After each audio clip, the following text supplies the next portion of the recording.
Salutations, chers frères et sœurs en Christ. Nous sommes si heureux de vous compter à nouveau parmi nous sur notre chaîne, et nous prions pour que le message d'aujourd'hui vous apporte à la fois paix et illumination. Avant de plonger dans la leçon d'aujourd'hui, prenons un moment pour nous tourner vers notre Sainte Mère, lui demandant sa protection et ses conseils. Chère Mère Marie, je te confie mon âme, car tu es la fille aimante de Dieu le Père. S'il te plaît, préserve la vie de Dieu en moi. Ne permets pas que mes péchés me la fassent perdre. Protège ma volonté et mon intellect afin que toutes mes pensées et tous mes désirs soient en harmonie avec la volonté de Dieu. Tu es bénie entre toutes les femmes, Marie, pleine de grâce, le Seigneur est avec toi. Béni soit le fruit de tes entrailles, Jésus.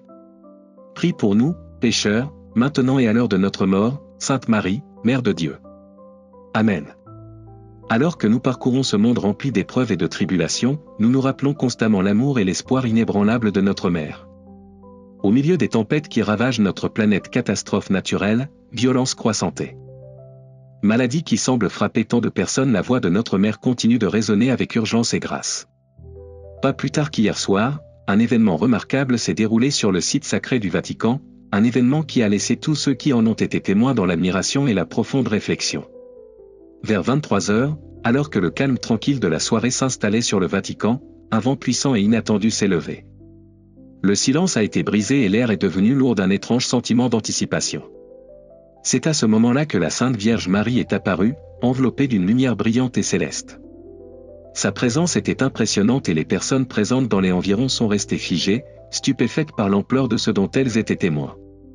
Le vent continuait de souffler, mais il y avait quelque chose de profondément paisible dans la façon dont elle glissait au milieu du vent, sa beauté et sa grâce surpassant le tumulte environnant. Elle s'adressa à un petit groupe de plus de 10 personnalités religieuses qui se trouvaient dans la région, délivrant un message qui allait les secouer jusqu'au plus profond d'elles-mêmes. D'une voix douce mais ferme, elle les avertit. Et tous ceux qui écouteraient son message que le monde est au bord du désastre.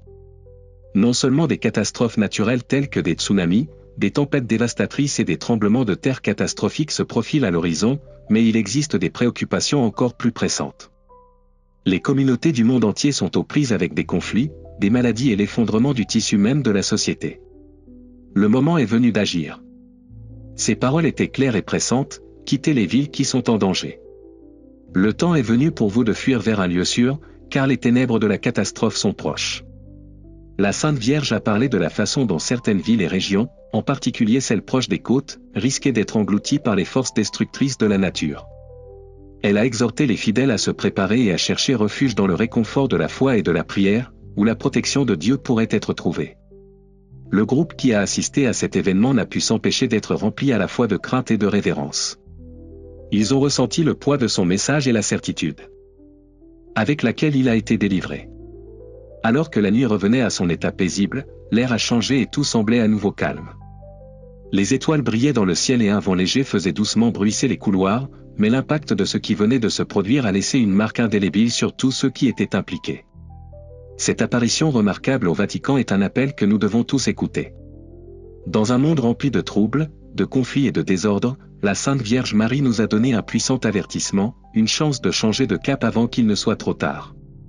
Astérisque, elle nous dit de nous préparer, de fuir le danger et de prendre les mesures nécessaires pour nous protéger spirituellement et physiquement. Astérisque, parmi les articles qu'elle a conseillé à ses disciples de porter, il y a 5 éléments essentiels qui sont vitaux pour la survie physique et spirituelle. 1. Un chapelet astérisque, car c'est l'outil le plus puissant entre nos mains pour conjurer le mal et invoquer la miséricorde de Dieu. 2. Une Bible pour nourrir nos âmes et nous rappeler les promesses éternelles que Dieu a faites. 3. De l'eau bénite pour purifier et protéger la maison, la famille et l'âme. 4. Un crucifix pour nous rappeler le sacrifice ultime du Christ et pour renforcer notre foi.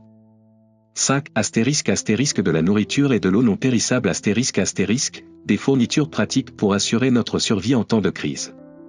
Comme Marie l'a toujours recommandé, la prière et la foi sont nos meilleures défenses, mais nous devons aussi être pragmatiques. Les jours à venir seront peut-être remplis de difficultés, mais il y a de l'espoir si nous suivons ses conseils et faisons confiance à la providence de Dieu. Cet appel à l'action de notre Sainte Mère n'est pas seulement un avertissement, c'est un don d'amour qui nous exhorte à nous tourner vers Dieu, à renforcer notre foi et à agir avec urgence et détermination.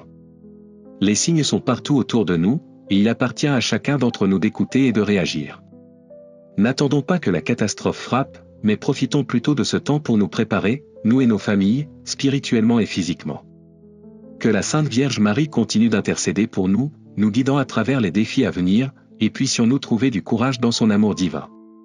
Restons unis dans la prière et gardons confiance qu'avec la protection de Dieu, nous résisterons à toutes les tempêtes qui se présenteront à nous. Amen.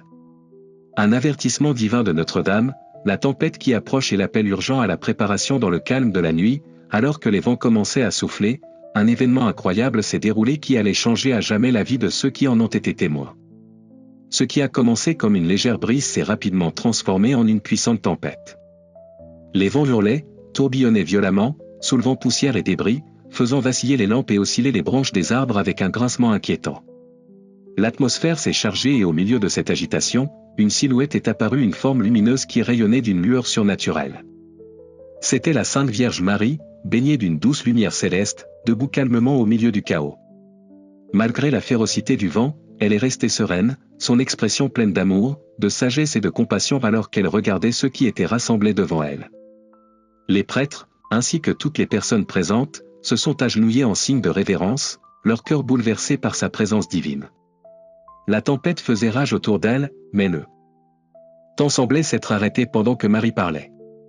Sa voix était douce mais puissante, et ses mots étaient à la fois empreints d'urgence et d'espoir.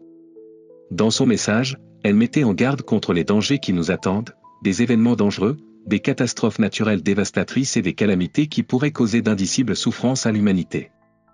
Elle a néanmoins laissé entrevoir une lueur d'espoir, exhortant ses enfants à agir pour éviter ces dangers. Le choix, a-t-elle dit, est entre leurs mains. Un appel à l'action, l'avertissement pour les villes, je m'adresse à vous, mes chers enfants, le cœur lourd, a-t-elle commencé, la voix remplie à la fois de tristesse et d'amour. Les villes où j'ai vécu sont maintenant englouties dans des calamités apocalyptiques. Assombries par le péché et l'insouciance, ces lieux risquent d'être détruits. Je dois vous appeler de toute urgence à vous préparer, surtout si vous vivez dans des villes côtières ou dans des endroits où le climat est perpétuellement froid. Une catastrophe est imminente, une vague grande et puissante, un tsunami, qui prend de l'ampleur à mesure qu'elle se dirige vers le rivage. La Sainte Vierge a décrit le tsunami avec des détails saisissant et alarmant, une vague sans précédent, s'élevant à près de 40 mètres de haut, capable de submerger même les plus hauts bâtiments. Ce sera une vague de furie naturelle, une force imparable qui écrasera tout sur son passage. Les villes côtières, les villages et les villages, quelle que soit leur taille, seront balayés par cette puissante vague. La vague ne fera pas de discrimination. Elle détruira les gratte-ciels, envahira les autoroutes et dévastera toute vie sur son passage. Elle a expliqué que cette force monstrueuse, née de la fureur de la nature, ne serait pas simplement un désastre momentané, mais une force de purification. Lorsqu'elle se retirera, le paysage portera les cicatrices de son pouvoir destructeur, un rappel constant de la fragilité de l'existence humaine et de la nécessité d'une préparation spirituelle face à une telle calamité. Un signe d'espoir, la fleur symbolique et la préparation spirituelle au milieu de ce terrible avertissement, la Sainte Mère a cependant offert un message de réconfort et d'espoir. Mes chers enfants, a-t-elle poursuivi, vous devez garder ces fleurs spéciales dans vos maisons. Ce ne sont pas des fleurs ordinaires, mais des symboles du lien qui nous unit, un signe tangible de notre lien spirituel.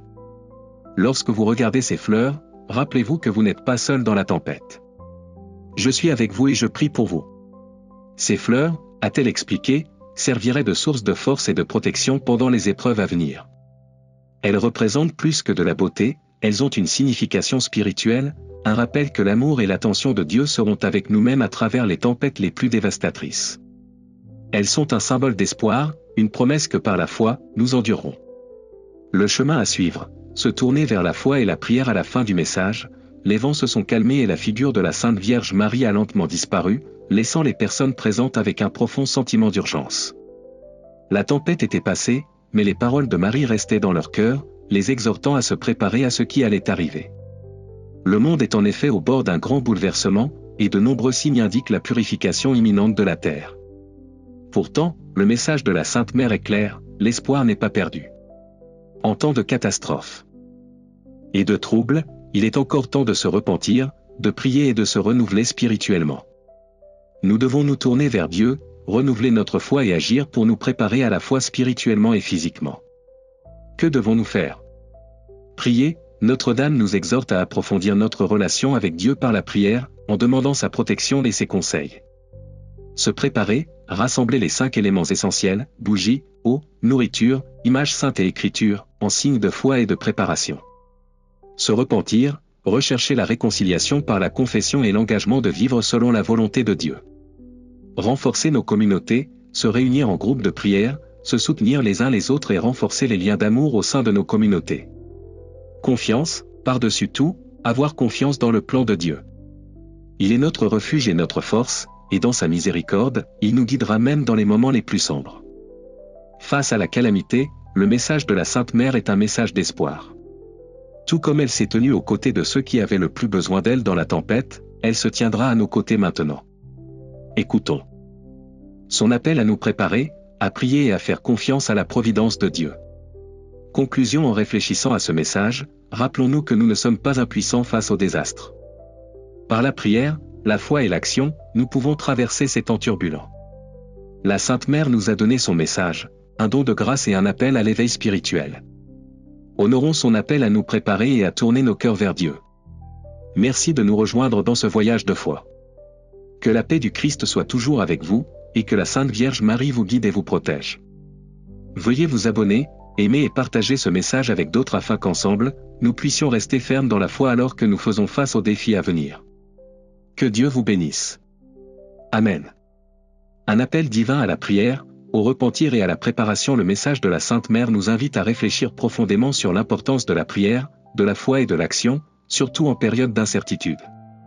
Elle nous exhorte à rechercher des fleurs spécifiques, symboles de connexion divine, soit en les cueillant dans la nature, soit en les achetant dans les magasins.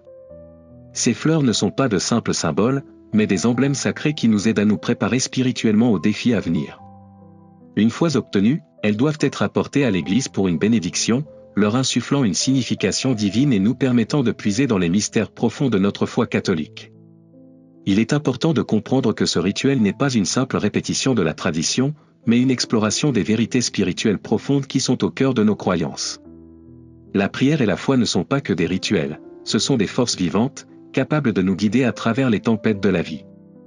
Alors que nous sommes confrontés à une injustice croissante et à l'affaiblissement de la foi dans la société, l'appel à renforcer notre dévotion devient d'autant plus urgent. Aujourd'hui plus que jamais, il est temps de considérer la prière comme une force active et transformatrice qui peut nous aider à surmonter l'incertitude et l'instabilité. Romains 1.18, un avertissement de la justice divine. Dans des moments comme ceux-ci, il est essentiel de se souvenir du puissant message contenu dans Romains 1.18, où l'on nous rappelle la colère de Dieu, révélée du ciel, contre toute forme d'immoralité et de méchanceté. Ce passage nous rappelle solennellement ce qui se passe lorsque nous nous détournons de la vérité et rejetons l'ordre moral de Dieu. La colère de Dieu n'est pas arbitraire, c'est une réponse juste aux actions de ceux qui, par leur propre péché, suppriment la vérité. Cet avertissement souligne le besoin crucial de rendre des comptes dans nos actions. La justice divine ne ferme pas les yeux sur nos choix. Lorsque nous nous écartons du chemin de la justice, lorsque nous rejetons la vérité de Dieu, nous en subissons les conséquences, tant dans cette vie que dans la suivante. C'est un appel à adhérer à des principes moraux, à soumettre notre volonté à Dieu et à vivre avec intégrité et fidélité à ses commandements. Les répercussions de la négligence de la vérité divine ne sont pas seulement terrestres, elles s'étendent au royaume éternel. On nous rappelle que ceux qui se détournent de la vérité subissent les répercussions spirituelles de leurs actes. Les conséquences du rejet de la loi morale de Dieu sont profondes et éternelles.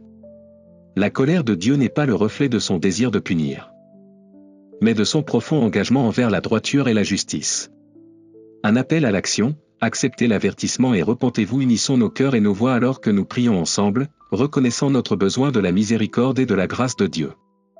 La prière suivante nous invite à accepter les temps difficiles à venir et à reconnaître le pouvoir spirituel du sacrifice et de la repentance comme moyen de sauver les âmes. Ô Dieu Tout-Puissant, s'il te plaît, entends nos prières au nom de Jésus-Christ, ton cher Fils, que tu as sacrifié pour nous sauver, tes enfants pathétiques, des flammes de l'enfer.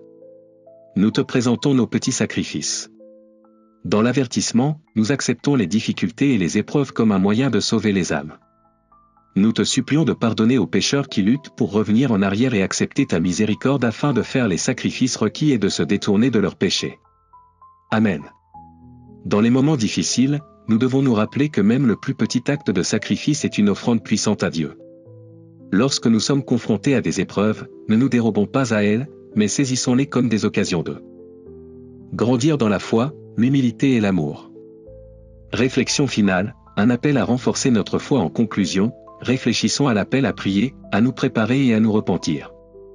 Nous vivons une époque de grande incertitude, mais par la prière et la foi, nous pouvons trouver la force d'affronter tout ce qui nous attend. Le message de la Sainte Mère est un puissant rappel que, même face à l'adversité, nous ne sommes jamais seuls. La grâce de Dieu, sa miséricorde et sa vérité nous soutiendront. Je vous encourage à vous abonner, à cliquer sur l'icône en forme de cloche pour rester informé du contenu futur et à partager vos réflexions dans les commentaires ci-dessous. Unissons-nous dans ce voyage spirituel, en nous renforçant mutuellement dans la foi et l'espérance. Que Dieu vous bénisse et que sa paix soit toujours avec vous. Amen.